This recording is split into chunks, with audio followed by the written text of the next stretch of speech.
Okay, I want to start today with a little visualization exercise. If you're driving, obviously, keep your eyes on the road. Please.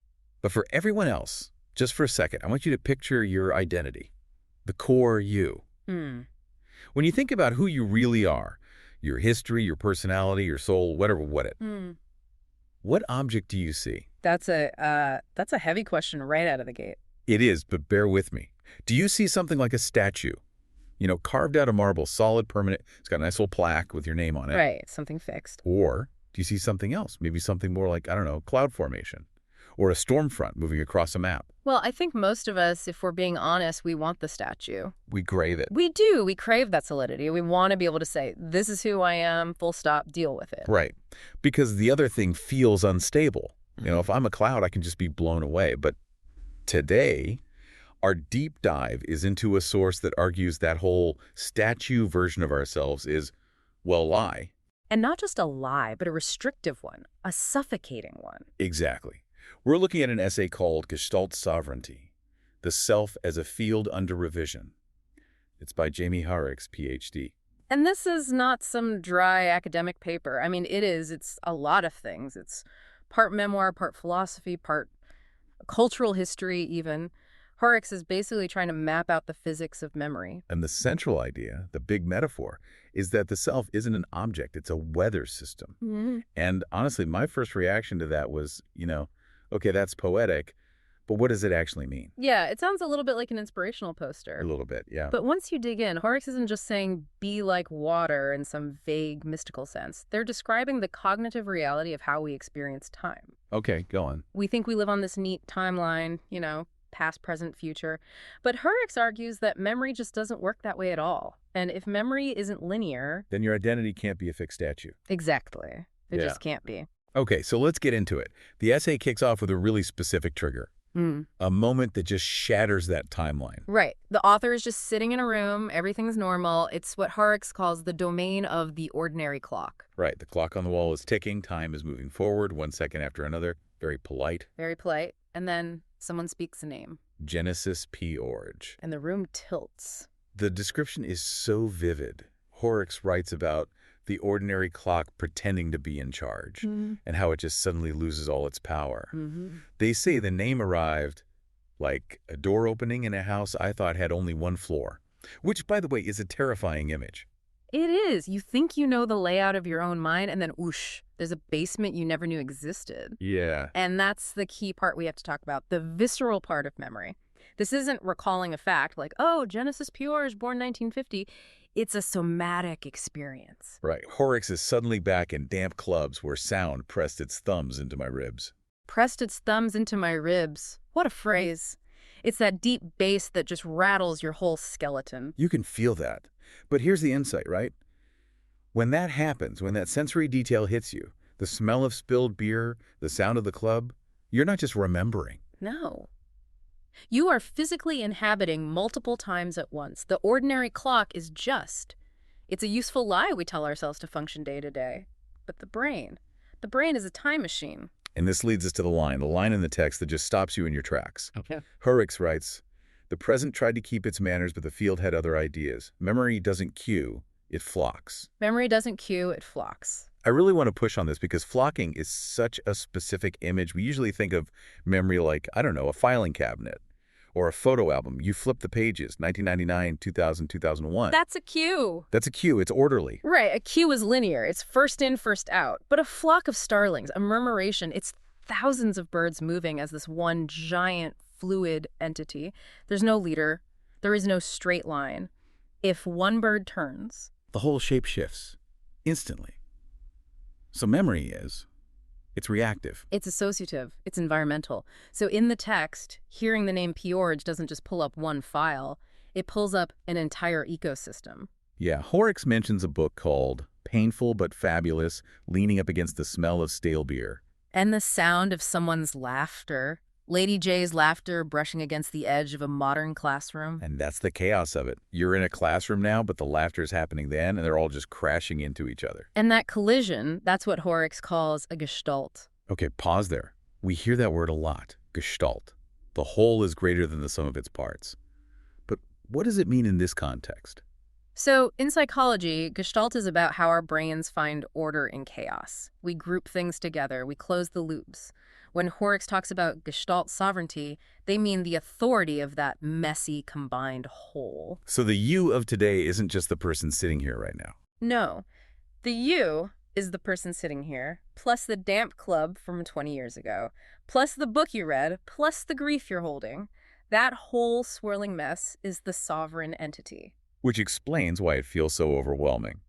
Hoerricks says these memories came sideways, overlapping, refusing to introduce themselves one at a time. You can't shake hands with every bird in the flock individually. You just get swarmed. Exactly. And this is where the statue metaphor just completely breaks down. You cannot map a flock of birds onto a marble statue. It doesn't fit.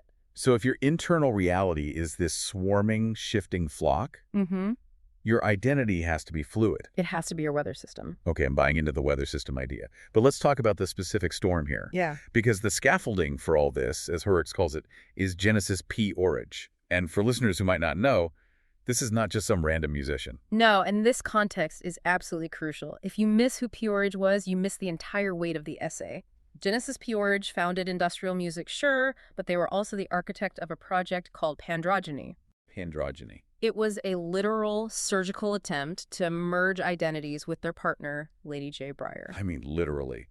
They got matching breast implants, matching facial surgery. They were trying to erase the boundary between self and other to become one single being they called Brager P-Orridge. Wow. Okay, so when Hoerricks talks about revising the self, we're not just talking about getting a new haircut. Not at all. P-Orridge took the statue of the body and literally took a chisel to it. They proved physically that the self is malleable. So when Hoerricks hears that name, they're not just remembering a band they liked. They're remembering an entire philosophy that says your body, your identity, your gender, it is all raw material. Cut it up, paste it back together. And that makes the scaffolding metaphor just click into place. Hoerricks talks about writing about the self as a field under revision for years, thinking they were being so clever. And then they hear that name and realize P-Orridge had already lived the grammar that Hoerricks was trying to invent. It's this moment of incredible humility. I'm not the architect here. I'm just living in a house someone else already built. Right. P-Orridge lived the grammar so Hoerricks could write the sentence. Which, okay, brings us to how we actually do this. Because most of us are not going to surgically merge with our partners. But Hoerricks gives 3 really beautiful metaphors for how this weather system identity works in practice. Yeah, these are great. Let's unpack them. The first one, memory as a retroactive gardener. I love this one. I mean, think about what a gardener does. They don't just plant seeds and walk away. They prune things. They weed. They graft new branches onto old trunks. But the word retroactive is the kicker there. How do you garden the past? The past is over. Is it? The events are done. But the meaning of the events, that's always up for revision. Say you had a terrible breakup 10 years ago. At the time, you filed it under tragedy. Disaster. But 10 years later, you realize that breakup is what forced you to move to a new city where you met your best friend. Now, you can go back to that memory and you relabel it. You prune away the tragedy and you graft on catalyst. You're weeding out the shame, maybe? Exactly. You're tending to the past so it produces better fruit in the present. The statue view says, I failed in 2014. The weather system view says the climate of 2014 was harsh, but it prepared the soil for 2024. Okay, that is actually incredibly helpful. It gives you agency over your own history. Okay, metaphor 2. Identity as a verb that keeps its windows open at night. This is all about permeability. A statue is sealed, nothing gets in, nothing gets out. But if you're a verb in action and you keep your windows open, you're admitting that the outside world is going to change you. That sounds vulnerable, though. If I leave my windows open, bugs get in, the cold gets in. It is vulnerable. That's the entire point. To be a weather system, you have to be open to the elements. You have to let other people's ideas and influences just kind of breeze through your house. So if you seal yourself off to protect your identity, you just become stagnant air. That's the argument. We're constructed by these breezes, by the people we meet, the books we read, the damp clubs we go to. Which leads right into the third metaphor, and this one's maybe the most intense. Yeah. Love as shared metabolism. Yeah, and this is a direct nod to P-Orridge and Lady J. I mean, metabolism is how we turn fuel into energy to stay alive. To say love is a shared metabolism. That means we're literally keeping each other alive. We're consuming the world together and processing it through each other. It reminds me of that other line about whether a self could be shared the way a coat is shared. Yes. In our hyper-individualistic society, that's such a radical thought. We're always told, you do you, focus on yourself. Hoerricks is saying maybe there is no yourself in isolation. Maybe we're just a bunch of interacting metabolisms. Okay, so we are weather systems, we're flocking, we're gardening our past, we're sharing metabolisms. But here's the friction point. This is where it gets really tricky for people in the real world. The right to revise. Yes. The text mentions these GLP voices, the Genesis Lady J. Porridge Collective, and their claim to the right to revise in public. Why is the in public part so damn hard? Because society punishes revision. It just does.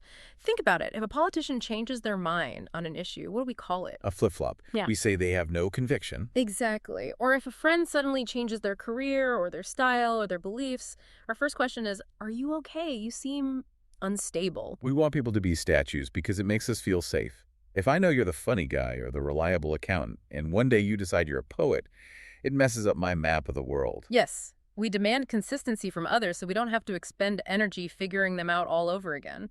But Hoerricks is arguing for sovereignty, for the right to say, I am the ruler of this Gestalt, and I have decided the weather is changing. So it's about prioritizing kinship over authority. Can you break that down? Authority is the timeline. It's the diagram that says, you were born here, you studied this, therefore you are this. It's external logic. The map. Kinship is the internal feeling of connection. It's saying, I feel a kinship with this new idea or this old memory, and I'm going to follow that flock of birds, even if it messes up the map. So it's trusting the mess over the map. That's a beautiful way to put it, trusting the mess.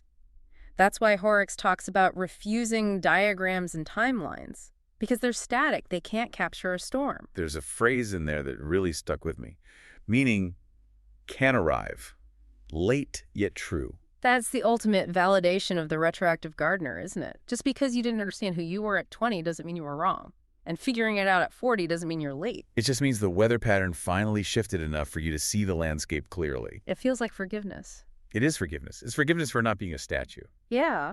So to bring this all back, we've gone pretty deep into industrial music and memory flocks, but this is really about how we handle change. It is. We spend so much energy trying to maintain that statue.